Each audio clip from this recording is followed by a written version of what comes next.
Guru? So good morning to everybody, and thank you for inviting me to share my thoughts on the manner in which ICT impacts higher education research today, as also how it might in the coming years or so. My thoughts are structured in 4 parts. The first, I will share with you what I believe are the widely used ICT applications in higher education research. And the reason why I want to bring this out is so that there are many universities and colleges in India and perhaps elsewhere that do not use ICT in the manner in which it is currently used by a large number of universities and colleges around the world.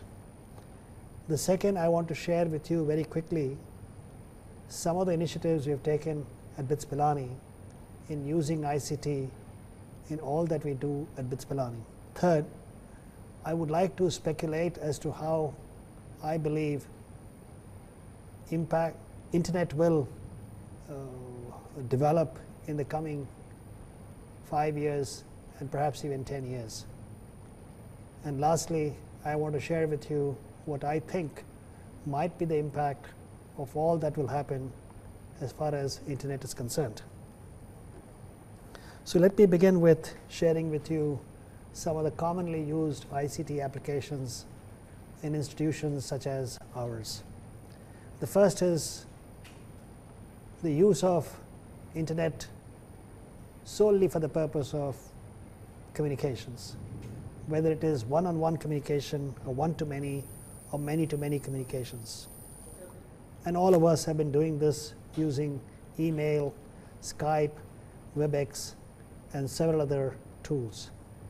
And we do this for the purpose of collaboration between researchers or faculty members, or for the purpose of engagement between faculty, students, and administrators. Third, for sharing lecture classrooms across different locations of a given university. As also, and this is more recent, for the purpose of campus placements. The second widely used application is in gaining access to educational and research material, using, of course, the web. Most of our libraries today are accessible over the web, and information about resources available in a given library are available to users from their homes or from their offices. Access to content in journals or access to papers published as part of conference proceedings are also available online, which is to say that there is today available fair amount of research material to our faculty members as also research students. The third application relates to using ICT so as to deliver a course more effectively to students. LMS stands for Learning Management System, and one good example is Moodle. Moodle today has been in use for the last 10 years or so, and very, very effectively used for the purpose of sharing information with students, as also uploading assignments or programming exercises for the purpose of being evaluated by faculty members. And there are many other areas where LMS is very, very useful.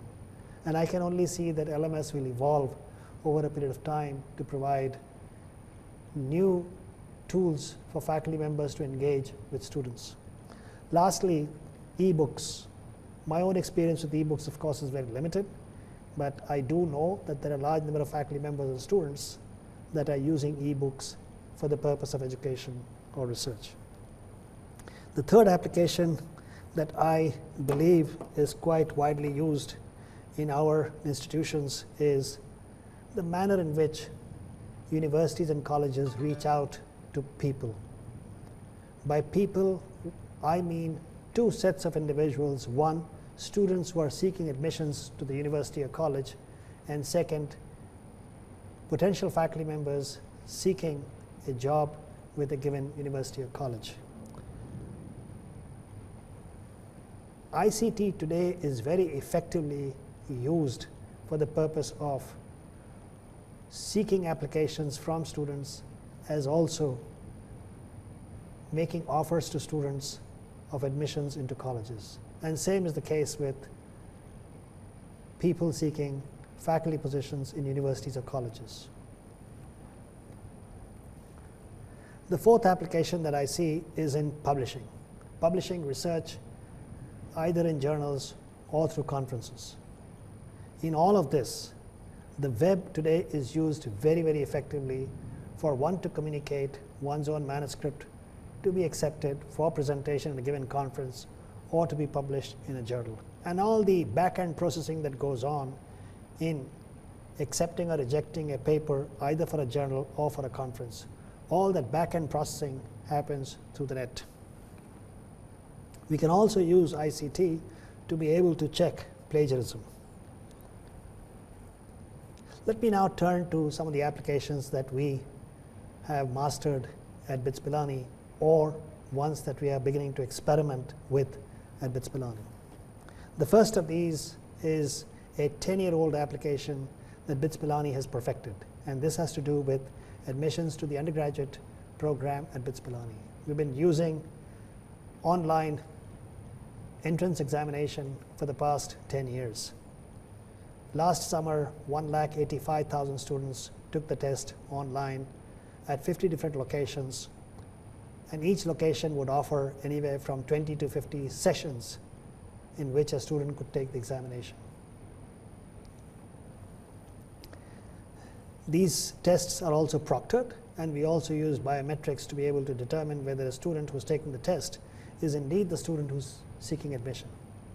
Of course, when we do this biometrics, the admissions test does not help us determine whether a person is cheating or not, but when a person finally shows up on our campus, we can find out whether this was the individual who indeed took the test or not.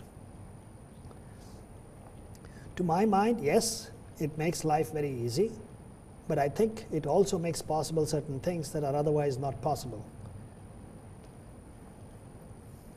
We can, for instance, offer BITSAT around the globe, anywhere, anytime. It also offers the opportunity to those students who, for some reason, missed out on taking the test on the day they were scheduled to take the test. That is what I mean by saying that such an admissions test makes possible certain things that would otherwise not be possible if it was to be pen and paper based test. The second application at BITS Pilani is the implementation of an ERP system. At BITS Pilani, we have implemented, and we have more or less completed the implementation to cover administration as well as the entire student life cycle. This will ensure accurate, complete, and timely information to anybody who needs to have access to that information. We are also hoping that we'll put together a data analytics office soon enough, and that data analytics office will make available information for different purposes, one of which happens to be to populate the dashboard that we propose to use to be able to assess our performance against the expectations. Second, we also hope to use this analytics office to generate information required for the purpose of accreditation or for the purpose of seeking ranking. Here's an example of a university dashboard that BITS Pilani has adopted. Right? As an example, we will have ready access to the student feedback on each and every course, or for that matter, student feedback on courses offered by a given department or a given campus or the university as a whole. Similarly, we will have ready access to information on sponsored R&D projects as well as the rupee volume of projects that are currently ongoing. So this helps us to keep track of things as they change, as they move along. The third application at BITS Pilani relates to very high definition video conferencing facility across our 3 campuses in India, and we're extending that to the Dubai campus very, very shortly. We have implemented a network of conference rooms across our Indian campuses, and we use this very effectively for the purpose of meetings between the administration as well as the faculty, or between faculty themselves, and sometimes with students also. One very nice example that we've discovered after the fact is that a PhD thesis defense can happen through this facility, which is to say that faculty and students from all the campuses can participate in the PhD defense that a student is taking. As far as the network of classrooms is concerned, and these classrooms have a capacity typically of 200 or so, we can use these classrooms for a faculty member to deliver a course across the 3 Indian campuses. And you can well imagine, if that were to happen, that faculty would be able to save quite a bit of its time in teaching courses and instead use the same time for the purpose of doing research or something else. So here's a snapshot of the conference facility that we have, and here's a snapshot of a classroom that we have. The fourth ICT application we are experimenting with has to do with taking attendance of students and making sure that all this attendance information is available in the cloud so that we can perform analysis of all this attendance either on a per course basis or on a per department basis and stuff like that.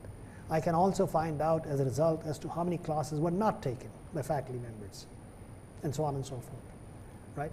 All this information will be available in electronic form and can be shared with whoever needs to have access to this information at a time when a person needs to have that access. I might pause for a moment and suggest that I think this is a very, very important application, not just for BITS Pilani, not just for universities and colleges in India, but for the entire education system in India. And focus a little bit on the very many schools that we have in rural areas where it is not even clear whether the school teachers attend classes at all or not. This will hopefully help us track down the effort that teachers are putting into teaching in the various schools in rural areas, suburban areas, and so on and so forth. The last example that I have from BITS Pilani has to do with adopting and adapting MOOCs for the purpose of improving the quality of education we deliver at BITS Pilani, as also working towards expanding the opportunities that we offer to young men and women in India. We're not quite doing MOOCs. We're doing what is known as SPOCs, a variant of MOOCs. SPOCs is small private online courses that are taken by our students, which is students who've been admitted, students who are enrolled in a course, and students who are going to be awarded credits and a grade at the end of the course. We expect SPOCs or MOOCs to help us improve the quality of education we offer, as also expand the opportunities in BITS Pilani. So if tomorrow, instead of 12,000 students on our campuses, we were to have 24,000 students on a campus, then I can use the same content that we have developed in supporting larger classes. So here's an example of how the quality of education can be improved. So for instance, if in a given course I have 8 sections, and sure enough, the quality of education we deliver when you have 8 instructors is going to be very varied, anywhere from, let's say, 2 out of 10 to 9 out of 10, right? So this blue line out there is the current average, and the hope is that using MOOCs or SPOCs, we'll be able to improve the average to something like 7.5 or 8. This is just to show that BITS Pilani is a contributing member of edX, which is the platform we're using for offering all MOOCs or SPOCs courses. Let me now turn to what I believe are the technology trends as far as internet is concerned, as far as ICT is concerned. The first of such trends has to do with a massive increase in the bandwidth that will become available to organizations and, more importantly, to individuals. If today I have access to 0.5 megabit per second internet access, by about 2020 I should have something like 10 megabits per second access into the internet. And by 2025 I expect this access to be running at 100 megabits per second. And this is nothing but following the Moore's law. The Moore's law states that the capacity will double every 18 months. And in my own reading of what has happened in the last 30 years, as far as CPU power is concerned, as far as memory is concerned, as far as speeds are concerned, all of these have followed the Moore's law. And I see no reason why we will not approximately follow the Moore's law in the coming years. And we also expect significant improvements in what are technically called drop rates, jitter, and reliability, which is to say that the quality of reception at the receiver end is going to be very, very superior. Thirdly, all of this will come at a significantly reduced costs, which is to say that if I'm moving from 500 kilobits per second to 10 megabits per second, it is not going to be the case that my costs are going to increase 20-fold. They will hopefully increase maybe by 10%, maybe by 50% or no more. The second trend that I see is a greater reach. If today a couple of billion people have access to the internet, tomorrow 5 billion, 10 billion people, not 10 billion, but 4 billion, 5 billion people will have ready access to the internet in both developed as well as developing countries, and in those areas which are today underserved, such as the northeastern states of India today. The third thing that is likely to happen as far as this trend is concerned is that such access will be wireless, which is to say that you can actually move about using your device and still have access to the internet. Fourth, this access is going to be via inexpensive smartphones. My own understanding is that in the last 18 months, the price of smartphones has dropped by something like 50%. Today, you can get a decent smartphone for about 7,000 rupees or so, whereas some 2 years back or 18 months back, these were not available for less than 15,000 rupees or so. The third trend that I see is significantly improved security of all communication that happens over the internet. And my sense is that there's a huge effort to improving this security. This will ensure greater access control, robust user authentication. Second, I will have greater trust in my own local device that I'm using to access the internet. I will also have greater trust in the server that I'm accessing from my local device using the internet. And hopefully, we will have better control over issues pertaining to privacy. The fourth trend, and this is more of a consequence of the first three trends, is that will emerge new applications that you and I can hardly dream of or think of today. But there are applications that people would be working upon so as to make your life easy, my life easy. The fifth trend that I see has to do with a new kind of devices that get connected to the internet. And these devices are things, not people, not servers, not laptops, right? These could be, for instance, boilers, these could be air conditioners, these could be automobiles, and such other like, right? Internet of Things, which is when these things are on the internet, people will be able to interact with these things, and things will be able to interact with each other. We'll be able to monitor our environment better. We'll be able to control our environment better as a result. And when that happens, we can expect certain things to happen as far as ICT in higher education is concerned. So the first of these is improved collaboration between researchers across disciplines and across borders. Of course, this is happening today, but the extent to which it is happening is very limited. My own sense is that this will suddenly become widely so. Next, we will be collaborating using very high definition video conferencing facilities such as telepresence. Telepresence today is fairly expensive, right? And it's good when it comes to few devices becoming part of a conference. But when we talk of, let's say, hundreds of devices becoming part of telepresence, I believe it would be a big challenge. But going forward, when we have this huge reach, expanded bandwidth, this is likely not to pose a problem. The other way in which there would be improved collaboration, this would have to be on the basis of access to laboratory equipment in other universities, colleges, or departments. So I expect this to become a reality in the coming years. As an example, it would become possible, I think, for students to be able to access research equipment or teaching equipment at locations outside their own college or outside their own university. And I don't see how technical conferences will be organized the way they're organized today. Technical conferences will be run on the net, and each one of us will participate in those technical conferences without having to travel. The second impact of the internet trends that I talked about has to do with inclusive access to higher education as well as affordable access to higher education.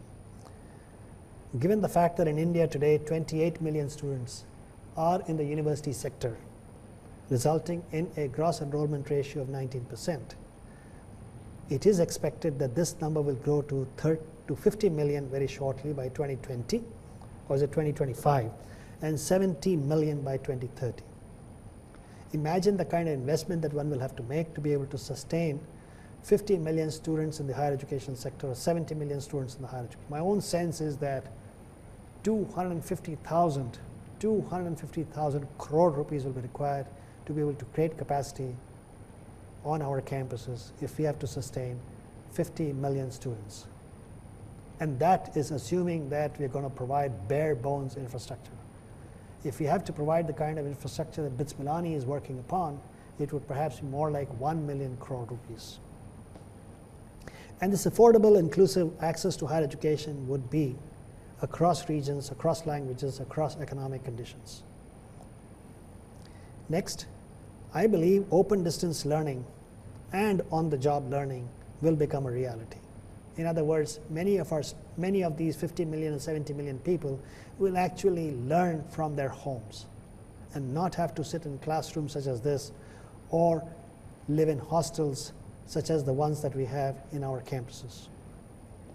And the vehicle for all this is going to be MOOCs or SPOCs, which provides high definition telepresence as also high definition telepresence and ebooks. The third impact is likely to be in the improvement in quality of higher education.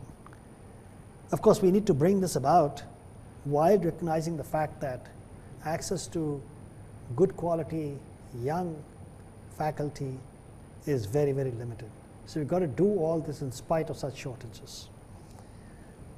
And given the fact that ICT will provide for greater facility for people to interact with others over the internet, I imagine industry participation in offering courses in universities and colleges will significantly increase and improve. And same is the case as far as international faculty is concerned. International faculty will not anymore have to travel to be able to teach, let's say, 5 lectures in a given course. They can do so from wherever they are. The fourth has to do with the environmental impact of all that we do in higher education. The more the number of hostels you build, the more the amount of travel involved in reaching to your campus or driving to your campus every day, the more is going to be negative impact on the environment. My own sense is that as and how open distance education picks up in a big way, the environmental impact is going to be very significant. So I anticipate that through reduced dependence on campus infrastructure and the fact that we will have something called Internet of Things, we can expect energy efficiency as well as reduced environmental impact. We would, of course, be able to do this with anytime, anywhere access to research and educational resources, as well as optimal and shared use of lab equipment. Earlier I did talk about creating the ability for students to be able to access laboratories and equipment therein from remote locations. And I think once we do that, we can be sure that we are able to provide the same experience to students who are present on our campuses to students who connect with campuses over the internet. Finally, ICT in higher education will become increasingly important and pervasive. ICT will continue to drive new applications both in education and research. And I think it is important that we all gear up to accepting that ICT will continue to have a major role in that. And as we do that, we must of course evaluate the cost of doing so and the benefits that accrue from it. To my mind, the benefits must be seen in terms of the 4 that I've listed out here. It makes possible what is otherwise not possible. 2, it provides for a flexible environment for students to study or for one to do research. 3rd, that we provide for transparent and fair access to anybody and everybody who seeks admission or who seeks employment with us. Last, it will provide for timely, error-free, and complete access to information. So thank you very much for your patience. Unfortunately, I'm not around to be able to answer your questions, but hopefully someday we will have an opportunity to meet. Thank you.